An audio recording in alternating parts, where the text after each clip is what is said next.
Bismillahirrahmanirrahim. Bismillahirrahmanirrahim. Assalamualaikum warahmatullahi wabarakatuh.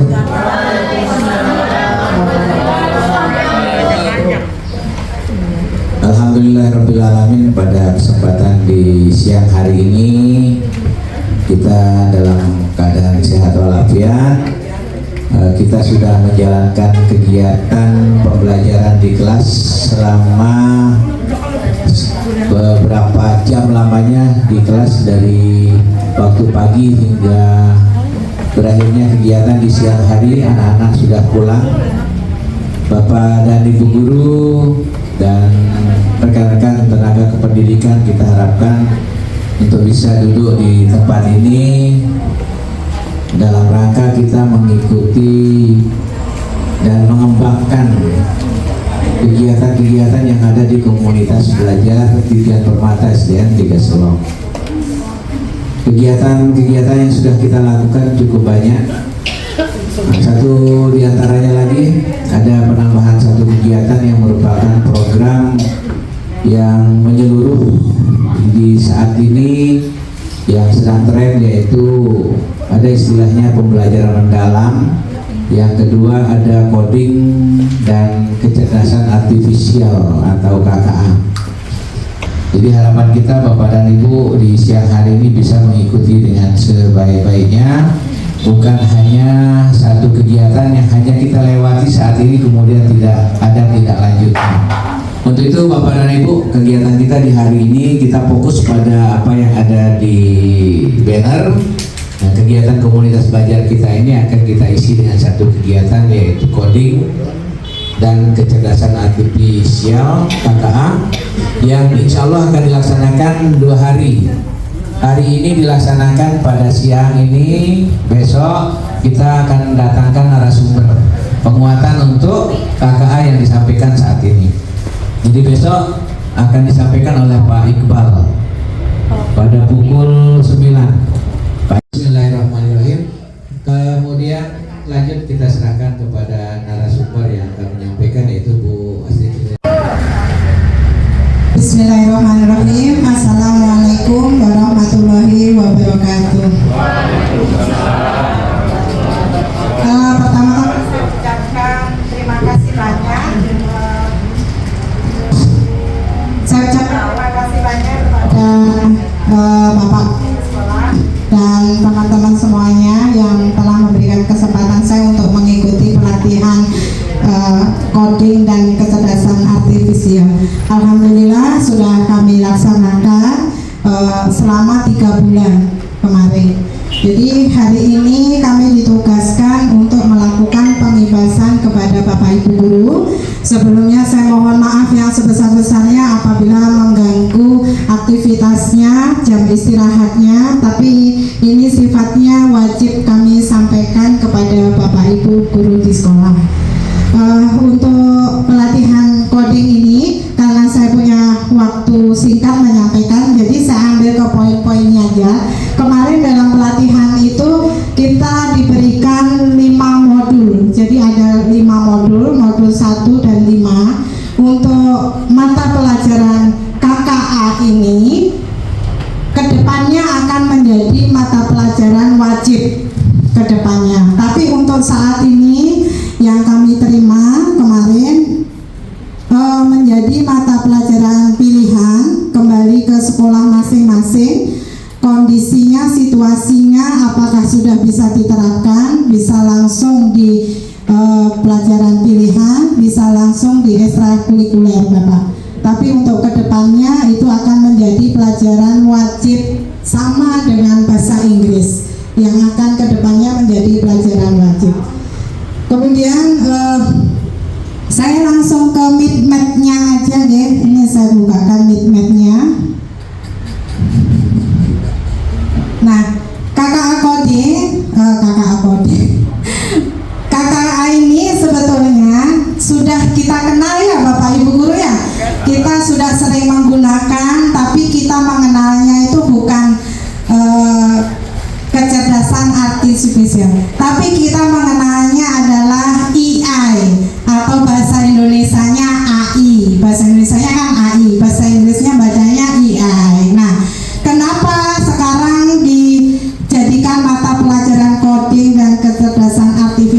supaya kita tidak miskonsepsi.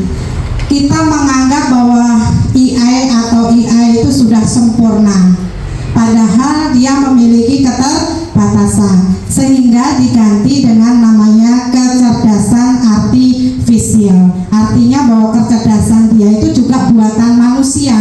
EI itu juga lahirnya dari manusia, sehingga disebutnya kecerdasan artifisial atau disingkatnya sekarang KA. Nah, dari 4-5 modul tadi yang perlu kita pelajari, pahami, yaitu tentang memahami pengertian, kemudian mengenal unsur-unsur berpikir komputasional. Nah, ini di sini letaknya Bapak Ibu Guru. Jadi dari KA ini poinnya ada di sini, berpikir komputasional. Nah, jadi kemudian kita akan mempelajari tentang jenis KA, kemudian mengenal istilah. Nah, dari berpikir komputasional itu dibagi menjadi beberapa kelompok lagi. Nah, kemudian pada intinya nanti akan kembalinya adalah pada saat pembelajaran pada LKPD. Ada yang disebut unpledged, ada yang disebut pledged. Kalau pledged itu berarti pembelajaran yang menggunakan IT atau menggunakan KA. Tapi kalau unpledged berarti pembelajaran yang tidak menggunakan IT atau KA. Jadi nanti ujung-ujungnya di sini gitu. Nah, kemudian kita mempelajari etika KA, kemudian kaitannya KA ini dengan profil Pancasila. Nah, nanti kembalinya ke RPM itu pembelajaran tentang PBL, PJBL, inquiry. Nah, ini ada kaitannya dengan berpikir komputasional tadi. Nah, di sana. Terus kemudian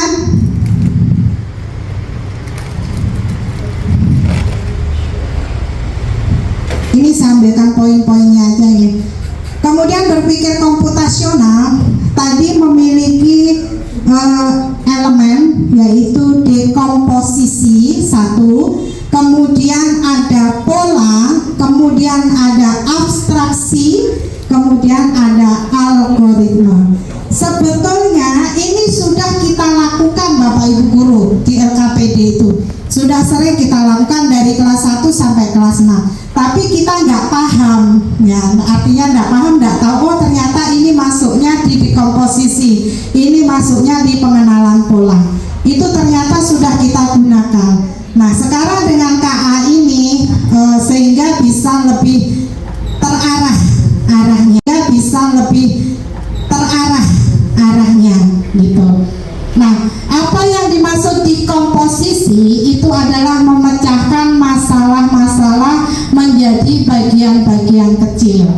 Nah, seperti kelas 5, kelas 6 sedang membuat prosedur membuat nasi goreng, ya Bu Rizky ya.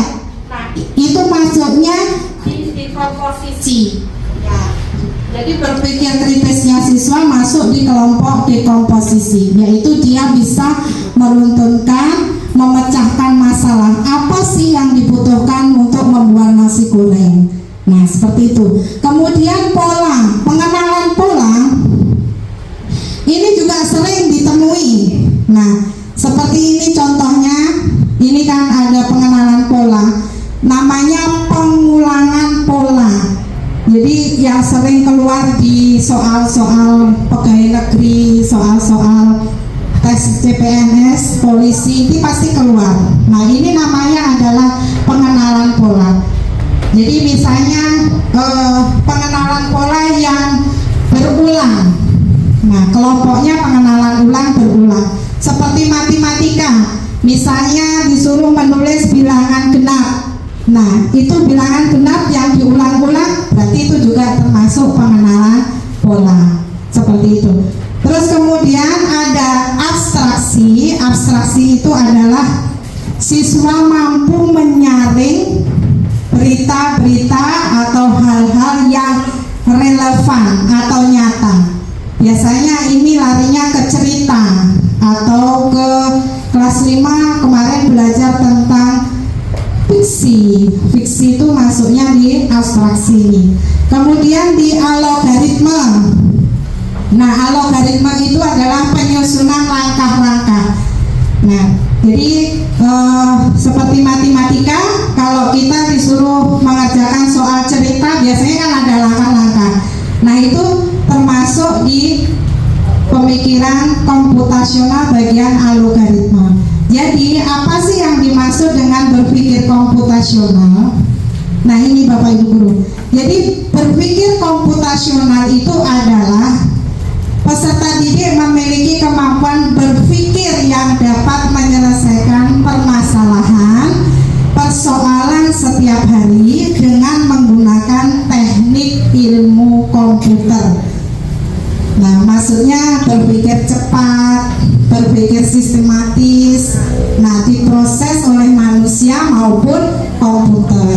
Nah, itu maksudnya dari konsep berpikir komputasional. Kemudian berpikir komputasional dan kompetensi abad 21 ini juga sudah kita kerjakan sebetulnya. Ada konsep 4C, critical thinking, berpikir kritis, kemudian kreativitas, kemudian komunikasi dan kolaborasi. Ini juga sudah kita terapkan sebetulnya. Nah, ini yang maksudnya berpikir komputasional. Kemudian kembali lagi ke nah, ini pembagian berpikir komputasionalnya, ada di komposisi, ada pattern recognition, ini tadi yang pengulangan pola, kemudian ada abstraksi, kemudian ada algoritmik. Kaitannya dengan komputasional dengan coding. Nah, ini kaitannya di sini. Di komposisi biasanya pembagian proyek ke dalam kelompok kalau di dalam kelas. Kemudian pengenalan pola, pengulangan, ini bukan pengenalan sebetulnya, pengulangan pola, penggunaan kode loop atau pengulangan untuk menghindari penulisan kode yang tidak efisien. Ya, ini yang matematika apa itu sering digunakan pakai pola. Ya, kemudian ada abstraksi. Abstraksi itu lebih sering ke menulis.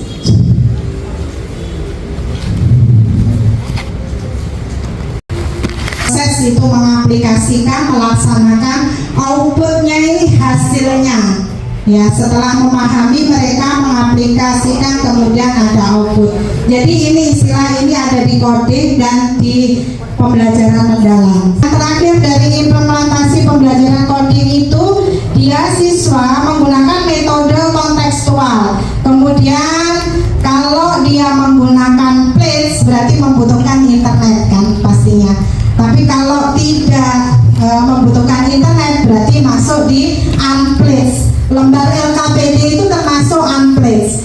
Kalau kita pakai plate itu di SD jatuhnya pada kalau kita pelajari di pelatihan kemarin itu kesimpulannya adalah memprogram. Jadi anak-anak itu diajak untuk memprogram menggunakan Scribe, EduCodes, CoreOut, ABCA, nah seperti aplikasi gitu.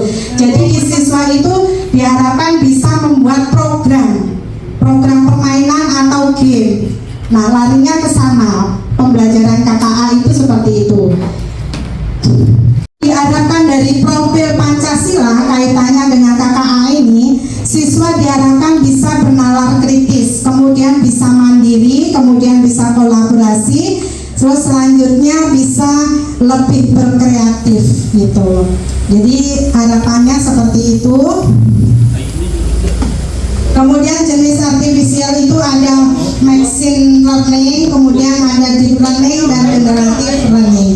Nah, ini mid-map yang kami pelajari kemarin karena waktunya terbatas, seharusnya kita belajarnya per modul, tapi karena ini waktunya terbatas Bapak Ibu, jadi saya hanya menyampaikan secara ya, udah habis nih setelah modul 5. Ya, sudah, cukup. Jadi ini saja dari saya.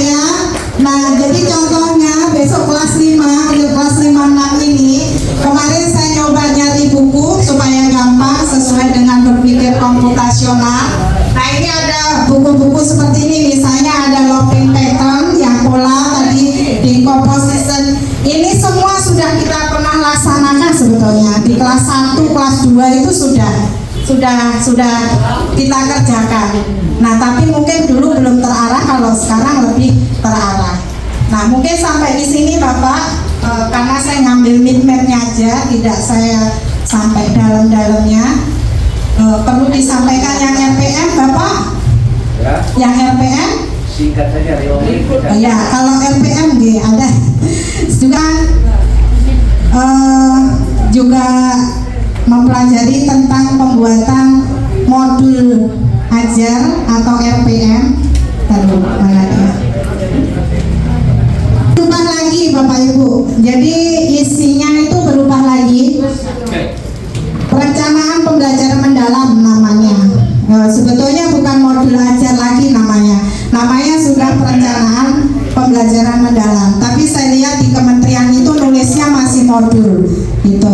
Jadi di sana di modul itu sekarang ada identifikasi. Identifikasi itu maksudnya identifikasi siswa sebelum mengikuti pelajaran dan identifikasi karakteristik mata pelajaran.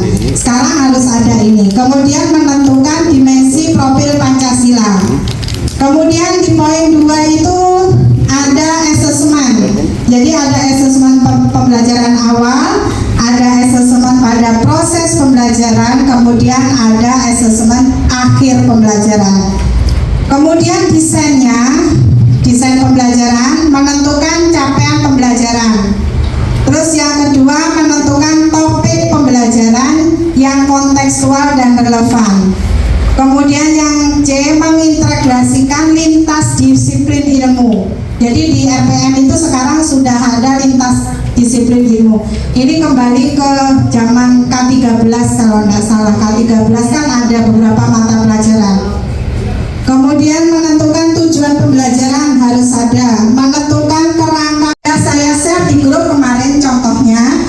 Mungkin bisa dilihat di grup. Ya, mungkin cukup sampai di sini Bapak Ibu. Kurang lebihnya saya mohon maaf kalau penyampaian saya tidak sempurna atau kurang lengkap atau mungkin kurang dipahami. Jadi mohon maaf yang sebesar-besarnya. Mungkin sebelum saya tutup, Bapak Ibu ada yang mau bertanya? Cukup ya? Ada yang mau ditanyakan?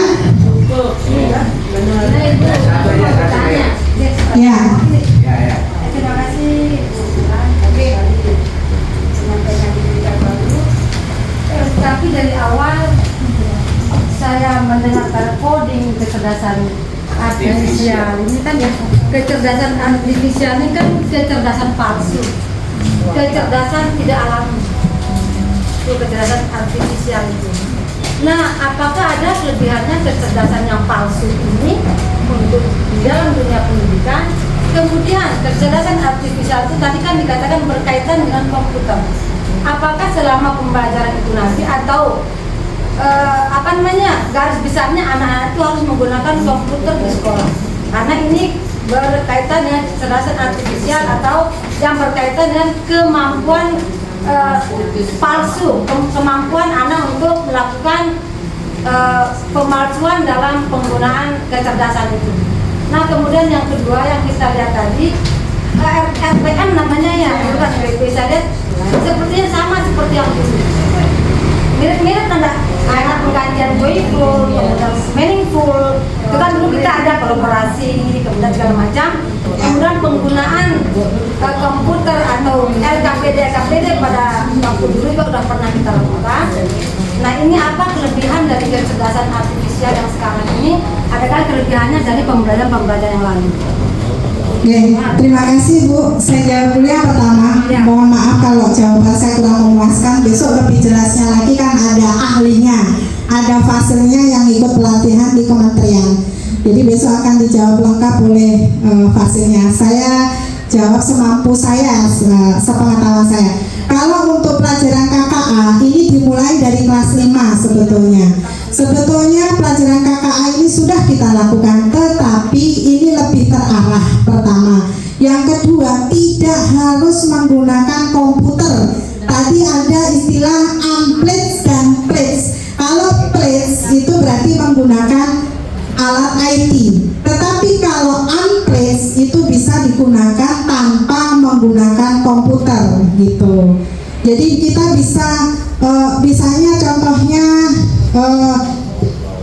kakak itu seperti contohnya anak-anak membuat prosedur nasi goreng itu sebetulnya sudah berpikir komputasionalnya ini Bu. Jadi coding KKA coding dan kecerdasan artifisial itu adalah berpikir kritis, berpikir cepat, berpikir nalar, maksudnya anak-anak cepat memahami arahnya. Ya, mungkin cukup sampai di sini Bapak Ibu. Kurang lebihnya saya mohon maaf kalau penyampaian saya tidak sempurna atau kurang lengkap atau mungkin kurang dipahami. Jadi mohon maaf yang sebesar-besarnya. Assalamualaikum warahmatullahi wabarakatuh. Terima kasih kepada Ibu Ulan yang sudah memaparkan hasil dari pelatihannya. Ini istilahnya pengimbasan Bapak dan Ibu. Pengimbasan ini harus dilakukan bagaimana supaya apa yang didapatkan itu bisa diketahui oleh kita semua. Assalamualaikum warahmatullahi wabarakatuh.